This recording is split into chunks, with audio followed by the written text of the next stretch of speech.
परभणीच्या उरुस कमिटीवर भाजपाचे जिल्हाध्यक्ष आहेत म्हणे. पाथरीमध्ये शिंदे गटाचे नगराध्यक्ष हे मुस्लिम समाजात आहे म्हणे. ती परळी असेल, अमरावती असेल, अकोल्याचा अकोट असेल, इथे एमआयएम सोबत भारतीय जनता पक्ष युती करून हा सत्तेमध्ये आलेला आहे म्हणे. म्हणजे बांगलादेशींना भारताच्या बाहेर काढतात खरे, पण बांगलादेशच्या शेख हसीनांना विदेश नीतीच्या अंतर्गत भारतात सुरक्षित ठेवलं. काल परभणीच्या जिंतूर मधली एक बातमी माझ्या वाचनामध्ये आली. मेहमुन्निसा पठाण उपनगराध्यक्ष भारतीय जनता पक्ष. आता भारतीय जनता पक्षाला मेहमुन्निसा पठाण यांना उपनगराध्यक्ष का बनवावं लागलं असेल बरं? काय त्यामागचं राजकारण असेल? थोडीशी खोलात जाऊन माहिती घेतली. 16 पैकी 7 नगरसेवक भारतीय जनता पक्षाचे हे मुस्लिम समाजातून निवडून आलेले आहेत.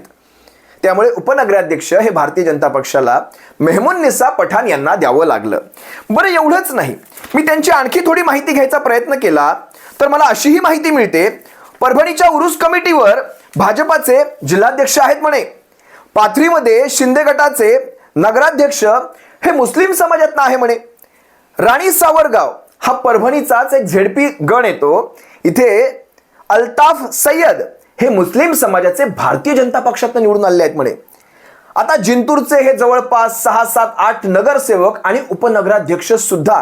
बरं, एवढंच नाही, तुम्हाला आणखी काही गोष्टी सांगतो. म्हणजे अगदी परळी असेल, अमरावती असेल, अकोल्याचा अकोट असेल, इथे एमआयएम सोबत भारतीय जनता पक्ष युती करून हा सत्तेमध्ये आलेला आहे म्हणे. आपले महापौर असतील किंवा नगराध्यक्ष, नगरपंचायत अध्यक्ष हे त्यांनी एमआयएमच्या मदतीने केले. बरं, तुम्हाला काल परवाचं मुस्लिम आमदारांच्या मतांवर विधान परिषदेच्या 23 जागांचा कोटा पूर्ण केल्याचं आठवतंय का? म्हणजे सपाचे रईस शेख असतील, अगदी अबू वसीम आझमी असेल, एमआयएमची जवळपास 2 आमदारांची मतं, अब्दुल सत्ताराचं मत, हसन मुश्रीफाचं मत, मला वाटतं नवाब मलिकाचं मत सुद्धा त्यावेळेस घेतलं होतं. ही सगळी मतं तुम्हाला चालतात. जिशान सिद्दकी सुद्धा सोडला नाही. आता सना मलिक आहेत म्हणे. मग मला सांगा, आता ह्यांना बघा, यांचं गोव्यात, मणिपुरात सरकार, इथे गोमांस चालतं. म्हणजे गोव्यामध्ये, मणिपुरामध्ये, बरं मणिपुरातले ह्यांचे ते किरण रिजिजू नावाचे मंत्री खुल्यामध्ये म्हणतात आम्ही आवडीने खातो, कुठलीही कारवाई नाही. यांचे शाहनवाज हुसेन असतील, मुख्तार अब्बास नक्वी असतील, अगदी यांचे केंद्रीय मंत्री पदापर्यंत जातात. बरं, बांगलादेशच्या शेख हसीना, म्हणजे बांगलादेशींना भारताच्या बाहेर काढतात खरे, पण बांगलादेशच्या शेख हसीनांना विदेश नीतीच्या अंतर्गत भारतात सुरक्षित ठेवलं. बरं, त्याच बांगलादेशामध्ये हिंदूंचा नरसंहार होत असताना तिथे मात्र 2-3 हजार कोटींची या बजेटमध्ये खैरात वाटली. ते चाललं. बरं, घरामध्ये रियाज चालतो, यांना मुस्लिम जावाई चालतात. फक्त वर्सोव्यात हारून खान निवडून आला आणि इथे परभणीमध्ये एखादा सय्यद इक्बाल महापौर झाला, तिथे यांच्या डोळ्यामध्ये खुपतं. बरं, याच सय्यद इक्बालची एक माहिती तुम्हाला सांगतो. हा सय्यद इक्बाल 3 वर्षांपूर्वी परभणीमध्ये ज्यावेळेस शिवपुराण नावांचा एक हिंदू कार्यक्रम घेण्यात येत होता, जमीन मिळत नव्हती, तिथे याने आपल्या 60 एकर जमिनीवरच्या तुरीवर आणि हरभऱ्यावर ट्रॅक्टर फिरवला होता. हेच ते सय्यद इक्बाल आणि त्यांचं कुटुंबीय. हे सय्यद इक्बाल शिवसेनेचे शिवसैनिक आणि तालुक्याचे तालुका प्रमुख, जवळपास 20 वर्षांपासून शिवसैनिक. त्याला न्याय दिला शिवसेनेने. यांच्या पक्षात बाहेरच्यांना संधी मिळते, कार्यकर्ते सतरंजा उचलण्यासाठी असतात.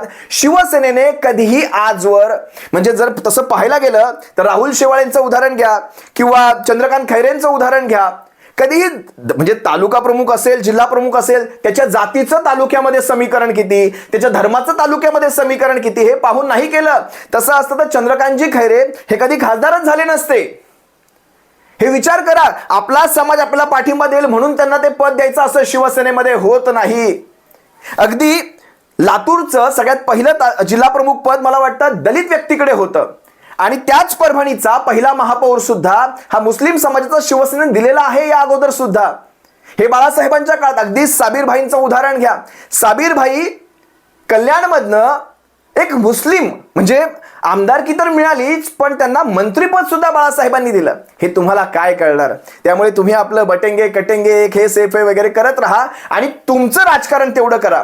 बाळासाहेबांनी सांगितलं 80% समाजकारण, पण 20%चं राजकारण सुद्धा तितकंच महत्वाचं आहे. त्या 20%च्या राजकारणामध्ये हा संपूर्ण समाज आपल्याला जर आमदारकीमध्ये, खासदारकीमध्ये संपूर्णपणे मदत करत असेल तर महापौर पदामध्ये आपण त्यांना कुठे जागा नको द्यायला.